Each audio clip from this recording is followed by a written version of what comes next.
right, be ready to go here.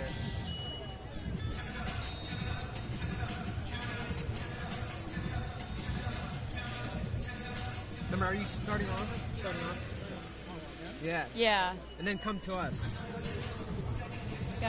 Hello, everyone, and welcome into Redskins.com Live.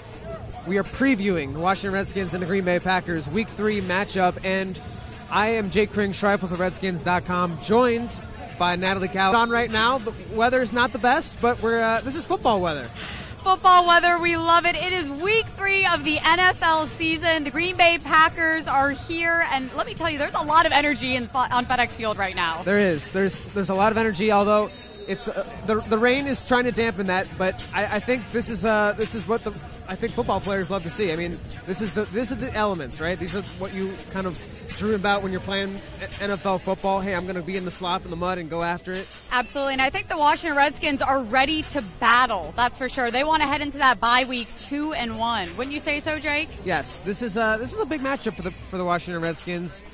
It's an early bye week. It's not exactly the most ideal situation for a team, but whenever you go into a bye week, it's always a checkpoint. It's always an opportunity to see what your team is made of after a couple games. And look, 1-2 and 2-1, the players have said it this week. It's a big difference, especially mentally, when you have that long layover there. So going into this bye week, they'd like to come out and kind of a redemption game from last week, because a lot of people were, I think, a little disappointed with what they saw on the field. After that big win against Arizona, they come out against the Colts, and it's just a different kind of game. So this is a big comeback opportunity for them. And Natalie, I know you're going to be covering some of today's events throughout the game. Tell everyone what you're going to be doing today. Yes, so guys, I'm so happy to be joining Redskins.com. I will be doing some sideline hits throughout the game on our Instagram story, so be sure to be on the lookout for the Instagram story updates on the Redskins page. So super excited, and feel questions. I just want to, be here and present the best I can do. Give us your comments on Facebook Live right now as we're watching the Redskins stretch and get ready. Their burgundy jerseys getting a little more burgundy with that rain coming down. They sure are, yes. A couple of the inactives, you can check the inactives list on Redskins Twitter and social handles, but one of the interesting parts about this, we saw Michael Floyd will be inactive. He was the new receiver picked up this week. Also see that Samaje Perine will be inactive. The Redskins signed Capri Bibbs from the practice squad yesterday. He's going to be active. And that's really just a testament to his special teams play. The other part of it is you've got Sean Laval out, key part of the offensive line, starting left guard. In his place, Chase Roulier will move from center to left guard, and Tony Bergstrom will be at center. So some moves that will be something to keep an eye on. It will be big, yes. Having Capri Bibbs is definitely going to be a key, and obviously, Swearinger had a good game last week against the Colts, and he's just 2 interceptions away from a season high. So look out for that. That's exciting on defense. Obviously, the quarterback matchup between Aaron Rodgers and Alex Smith, 2 very familiar foes. Going back to 2005 NFL draft, right. Alex Smith, number 1 pick overall, and Aaron Rodgers, number 24. So yeah, and Alex Smith said in his podium session this week that look, he's always going to be connected to Aaron in that way. That's something that just always happens because of the fact a lot of teams thought Aaron Rodgers should be drafted first.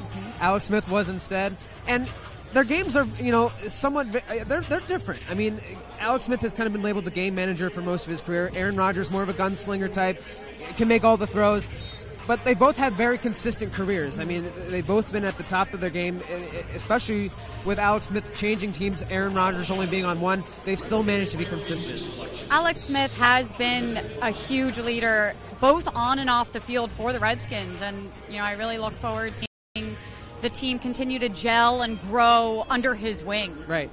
A lot of times, you look at what happened last week, you wonder, okay, well, why aren't we spreading the ball downfield? That was a big question this week, was, Alex, are we going to get these playmakers involved? Because the Colts had a challenging defensive front against them. They weren't ready, it didn't seem like. They were throwing a lot of stunts on the defensive line. They played a lot of cover, too, and that really limited them from throwing the ball downfield.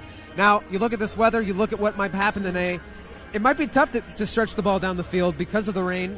I think the Redskins are prepared for that. I think this is what Adrian Peterson thrives on. He'd love to run the ball up the middle. This is what they have brought him in for. But you've also got a lot of options in Chris Thompson, too. Yes. Jordan Reed. Getting that short game passing was big last week.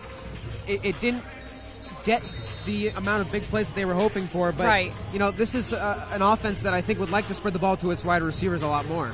Absolutely, and preparation, communication, and energy.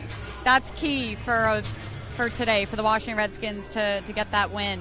And energy seemed to be something that was lacking last week. A lot of the players mentioned that after the game. They just didn't feel like everybody was in the right frame of mind. I think it's fair to say that when you have a game like that, you're going to be on the same page this week in practice. Dedicated focus. That was really the key, I think, all leading up to Sunday's game. And you can feel the energy, Jake. I can see it, I can feel it, and even though the rain's coming down, I feel like these guys, they love this weather, and this is where they thrive. So, ready to be under the lights and shine bright here at FedExField. So, the other part of this, I mentioned Chase Roulier moving over from center to left guard, and typically that wouldn't be a big thing, but because of the fact that the Redskins are going to be running the ball a lot today with this weather, I talked to Chase earlier this week. He said, look, left guard, I played that in Wyoming. It's really something that he likes, the capacity for him. He doesn't have to make all the calls at center. And when you think about that, he says, I just love playing instinctual football again at left guard. I don't think there's going to be huge drop-off, I think, in that sense. And Tony Bergstrom's played center for a long time in his career. He's had experience. Literally last week we saw when Brandon Scherf went out, he had to fill in, and Chase moved up to right guard for Brandon. So they've already got a little bit in-game experience just this year alone moving at position. So and I love that you bring up Wyoming, because especially playing that position and having that familiarity is definitely going to help today. Right. So in that sense, I'm not too worried about that. Another guy we're watching right now, Maurice Harris, wide receiver, he is actually active today for the first time this season.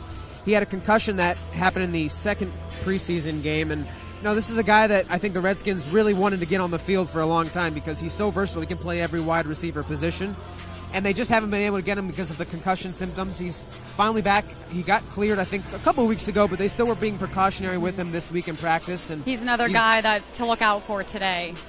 So in terms of wide receivers, you've got Michael Floyd, and I mentioned he's inactive. That was something that I think they were just not ready to prepare for to play. He only had a few days of practice. So Harris coming back is a big opportunity for them. They still got Brian Quick. And like you said, Harris can also play special teams. Yes. So there is more versatility there as well. And, obviously, Jake, you can see that the footballs are quite wet and slippery. We've seen some drop passes. So drawing off the balls, getting, familiar with this rain and this weather is definitely going to be key on both sides. Now, we haven't mentioned Aaron Rodgers too much. Of course, he is the talk of the town right now, especially because of the fact that his knee is, it's still something to be concerned about, I think, if you're a Packers fan. And look, he was not playing this week. He didn't practice again, really, and he's still active. With this field conditions, a little being slippery, I think he's got to be himself a little bit more nervous about what he's going to be doing in terms of being mobile out of the pocket. I think that gives the Redskins defense a pretty good shot to get after him. Absolutely, because they're definitely going to want him to, pass and throw some of those deep balls, and he's definitely not going to be using his legs a lot, especially with the conditions on this field right now. So in terms of that too, I mean, we talked all week about how to contain Aaron Rodgers. He has a lot of tricks up his sleeve, and you think about what he's able to do with substitutions, getting guys on 12 men on the field penalties. That's been a big key, getting guys off